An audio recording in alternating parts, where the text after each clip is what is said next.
Assalamualaikum warahmatullahi wabarakatuh. Halo pemirsa JITV, dimanapun kalian berada. Berjumpa lagi kita di acara Sarasehan, perbincangan seputar Jogja. Bersama saya Anissa, yang akan membantu acara Sarasehan pada hari ini. Pada hari ini kita akan membahas topik yang menarik sekaligus inspiratif, yaitu Kinanti. Kinanti ini adalah klinik layanan industri, sebuah layanan publik yang ada di Dinas Perindustrian dan Perdagangan DIY. Tentunya saya tidak sendirian, saya bersama dua narasumber yang sudah hadir bersama kita. Yang pertama yaitu Bapak Dodi Junianto, SEMeng. Beliau merupakan Kepala Bidang Sarana dan Prasarana Industri Dinas Perindustrian dan Perdagangan DIY. Selamat datang Bapak. Selamat datang Mbak Anissa. Ya, kemudian narasumber yang kedua yaitu Mas Rendro Prasetyo, STMeng. Beliau selaku Penyuluh Perindustrian dan Perdagangan Ahli Madya Disperindak DIY. Selamat datang Mas Rendro. Ya, selamat datang Mbak Nisa. Ya, bagaimana kabarnya hari ini Pak Dodi dan Mas Rendro? Baik Mbak. Ya, Alhamdulillah.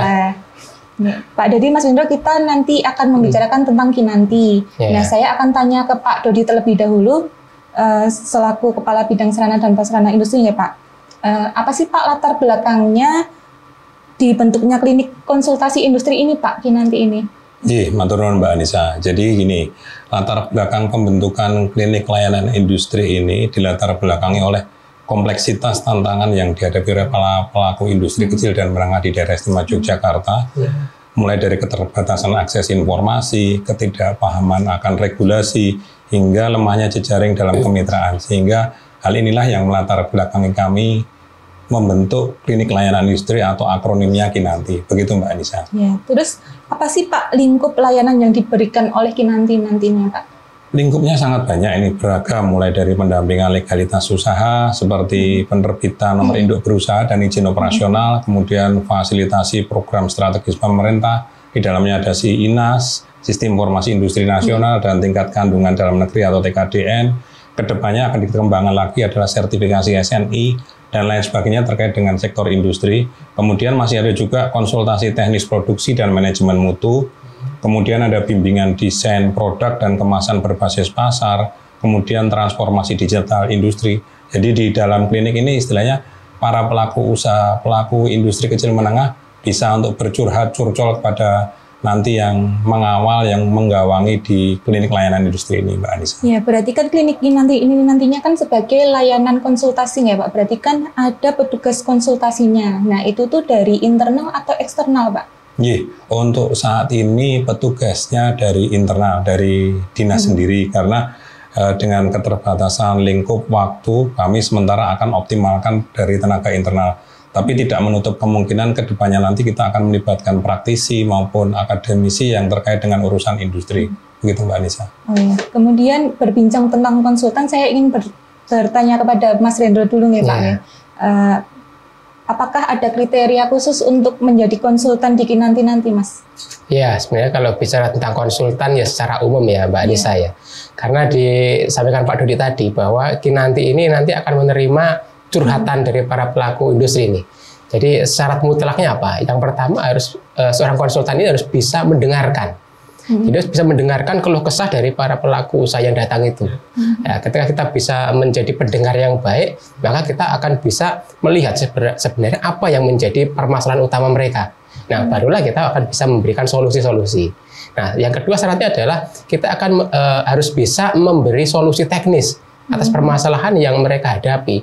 Nah, ini tergantung ya masalahnya itu apa gitu. Kalau lingkupnya yang banyak itu kan masalah perizinan. Ya nanti konsultan akan memberikan pencerahan, memberikan pendampingan terkait dengan perizinan itu. Dan yang ketiga, seorang konsultan tentu harus punya integritas, itu pasti ya. Ya, kejujuran, kemudian mampu menyimpan data-data yang rahasia itu kita keep, artinya itu tidak kita sebarkan kemana-mana. Itu aja sih sebenarnya untuk menjadi konsultan di Kinanti. Oh gitu. Jadi kan tadi kan disebutkan bahwa IKM harus dalam konsultasi itu ada yang pembuatan perizinan ya Pak ya. Iya. Nah itu tuh biasanya apa aja sih kendala pelaku usaha dalam memproses penerbitan perizinan itu? Iya, jadi perizinan ini kan sesuatu yang sebenarnya mandatori, sesuatu yang wajib. Akan tetapi banyak juga di masyarakat kita, pelaku usaha kita di DIY ini yang masih belum aware, jadi belum begitu ngeh tentang ini loh pentingnya legalitas itu seperti ini, belum begitu enggak. Nah, makanya Kinanti ini hadir untuk membantu mereka. Nah, ada juga yang mereka itu sebenarnya sudah punya izin, tetapi yang lama, jauh sebelum eranya RPA ya. Nah, izin-izin itu kan mestinya sudah harus diperbarui dengan sistem perizinan yang terbaru yang melalui OSS RPA. Nah, kendalanya lagi adalah karena di dalam proses penerbitan izin ini, pemrosesannya ini memerlukan satu sistem. Kita berinteraksi dengan sistem digital, sistem online gitu. Nah, kemampuan untuk berinteraksi dengan sistem digital itu bagi masyarakat itu masih ada yang belum bisa mengaksesnya, sehingga kami juga harus bisa mendampingi mereka. Kasihan kan kalau pelaku usaha itu yang kecil-kecil, ibu rumah tangga, bikin peyek, bikin jamu, disuruh buka laptop, buka internet, nanti ngisi online di situ, nanti kan kasihan juga ya. Nah, makanya nanti silahkan datang ke Kinanti dan kami akan bantu semua prosesnya itu kami akan bantu. Cukup bawa KTP aja nanti ke dinas ya. Berarti hanya KTP sama? Ya, jadi nanti kita lihat dulu. Jadi apa yang akan diurus di situ. Kalau pelaku usaha ini mau mengurus NIP, yang pertama KTP sama nomor WA yang aktif. Itu sudah cukup. Ya, kecuali kalau nanti mau ngurus SINAS, mau ngurus TKDN, tentu harus ada syarat-syarat berikutnya gitu. Karena ini sifatnya seperti berjenjang. Jadi harus punya NIP dulu baru bisa masuk ke SINAS. Kemudian harus punya SINAS dulu baru bisa masuk ke TKDN. Dan nanti ada persyaratan-persyaratan tambahan yang harus dipenuhi. Oke, kembali ke Pak Dodi ya Pak ya. Saya mau menanyakan tentang apa sih Pak pentingnya pelaku usaha ini untuk mempunyai perizinan atau NIP-nya Pak? Ya Mbak Anissa, jadi NIP ini merupakan salah satu identitas sekaligus sebagai akses awal menuju suatu ekosistem usaha yang formal dan produktif. Jadi pada dasarnya NIP ini ibaratnya sebagai SIM, jadi dia udah punya SIM bisa menjalankan usaha secara syah. Dengan mempunyai NIP ini, para pelaku usaha tidak hanya diakui secara hukum, tapi juga dapat mengakses program fasilitasi dan insentif dari pemerintah, atau kemudian mengikuti program pengadaan barang jasa melalui katalog, kemudian mengurus perizinan lanjutan seperti PIRT, sertifikasi halal, SNI, dan lainnya. Kemudian dapat menjalin kemitraan usaha secara legal dan terbuka. Nah, ini perlunya NIP ini di sini. Jadi masyarakat jangan ragu untuk mengurus NIP-nya, jangan takut nanti akan terkena dengan perpajakan atau gimana pun. Otomatis dari NIP ini masyarakat mempunyai legal resminya lah untuk menjalankan usaha industrinya. Begitu Mbak Anissa. Oke, jadi kalau di Kinanti ini untuk melayani apa aja Pak? Jadi tadi disebutkan Mas Rendro, berjenjang dari mulai NIP, kemudian setelah memiliki NIP akan bisa mengakses akun SINAS, Sistem Informasi Industri Nasional, dan akhirnya nanti bisa memiliki sertifikasi tingkat kandungan dalam negeri. Jadi berjenjang lah. Kalau untuk SINAS itu sendiri apa ya Pak? Oh, SINAS ini kan Sistem Informasi Industri Nasional. Jadi masyarakat nanti kalau sudah memiliki NIP bisa mendapatkan akun SINAS. Nah, di dalam SINAS ini namanya masyarakat bisa memperoleh program-program pemerintah yang akan disalurkan informasinya melalui SINAS ini. Jadi masyarakat jika sudah terdaftar di SINAS, pelaku industri, dapat nanti pemerintah biasanya akan ada restrukturisasi peralatan. Peralatan industri itu masyarakat yang mendapatkan akses tersebut akan mendapatkan keringanan, biasanya dapat keringanan 30-40%. Jadi masyarakat jangan ragu untuk mendapatkan NIP, kemudian masuk SINAS, jangan takut lah. Berkonsultasilah di Kinanti nanti. Gini Mas, berapa pentingnya sih Mas SINAS sama TKDN itu untuk pelaku usaha? Apakah wajib atau tidak begitu? Iya. Jadi kalau tadi disampaikan Pak Dodi, kalau NIP itu ibaratnya adalah KTP-nya gitu ya, KTP-nya seorang pelaku usaha gitu. Nah, untuk kedalamannya, untuk pelaku usaha industri, itu data-datanya harus tercatat, harus terdata semuanya di dalam satu database yang disebut dengan SINAS itu tadi. Jadi di dalam SINAS ini memang nanti sebagai pintu, sebagai akses untuk meraih program-program pemerintah yang ada di situ. Misalnya ada program restrukturisasi mesin peralatan.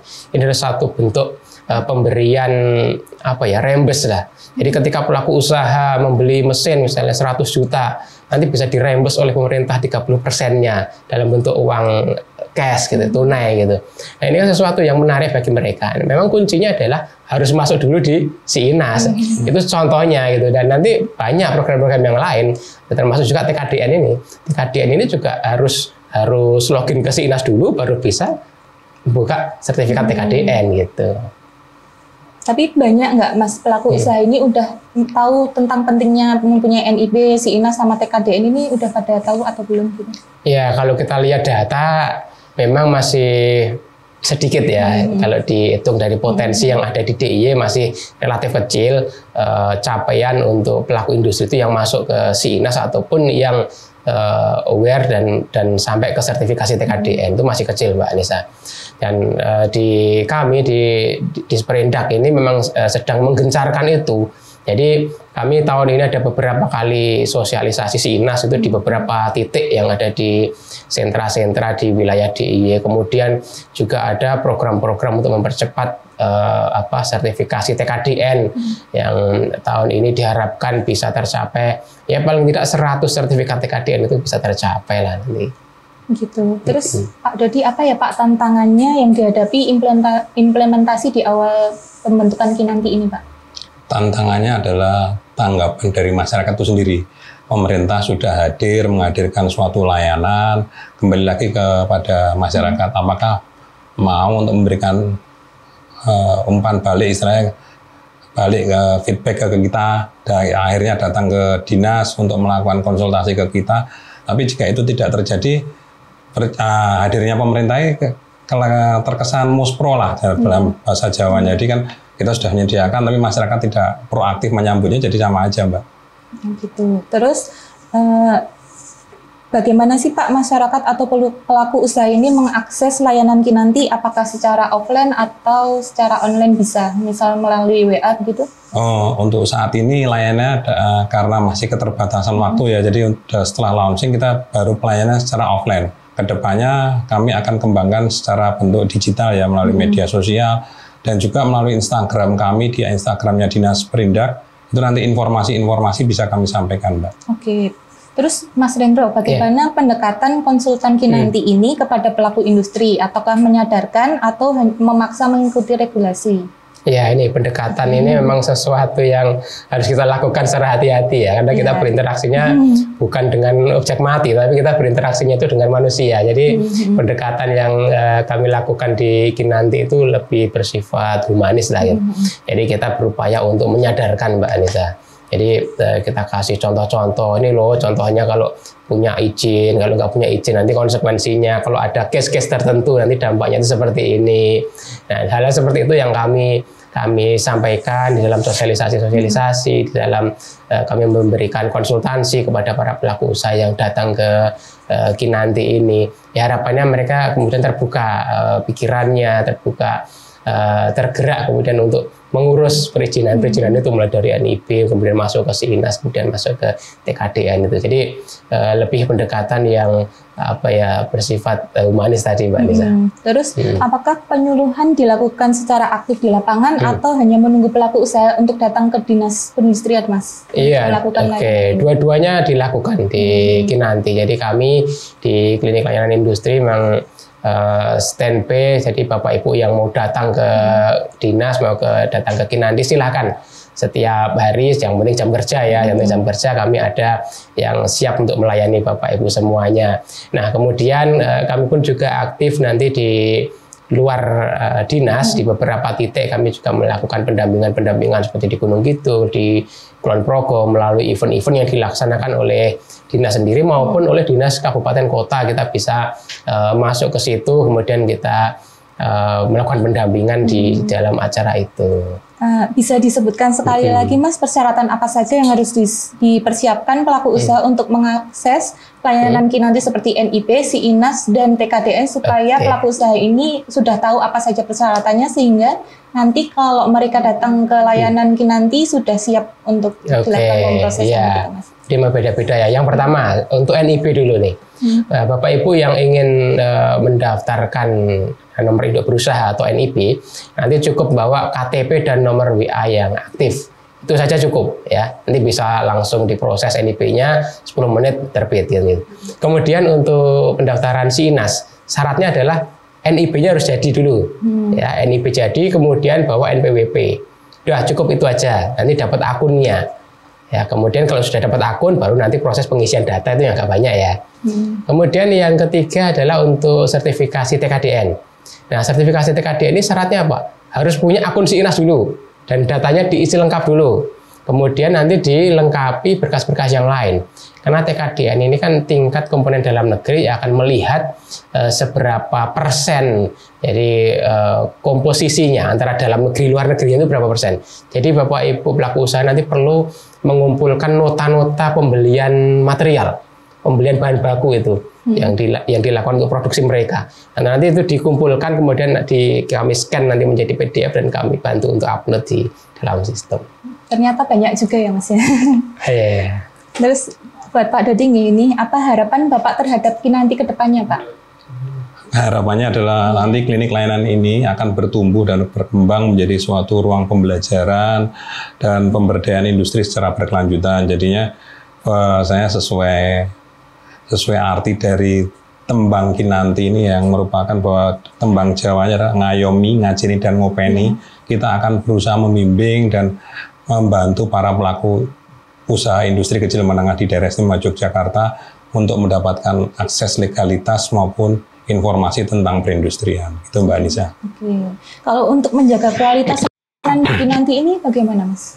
Ya, untuk menjaga kualitas yang pasti di tenaga konsultannya memang harus mengupgrade ya.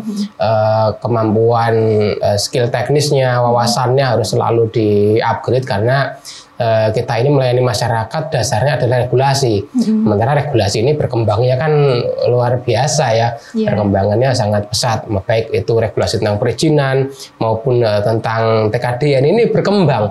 Jadi yang namanya konsultan harus mengikuti itu supaya bisa memberikan pelayanan yang baik, yang sesuai kepada masyarakat. Oke, baik, terima kasih Pak Dodi dan Mas Rendra atas penjelasannya. Semoga bisa memberikan pencerahan menjadi solusi bagi pelaku usaha yang terkendala di NIB, SIINAS, dan TKDN.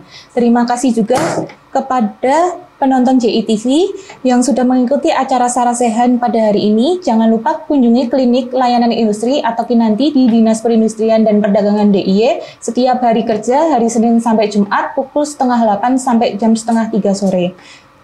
Sampai jumpa di kesempatan berikutnya. Saya Anissa undur diri. Terima kasih. Iya. Ya, ini nah,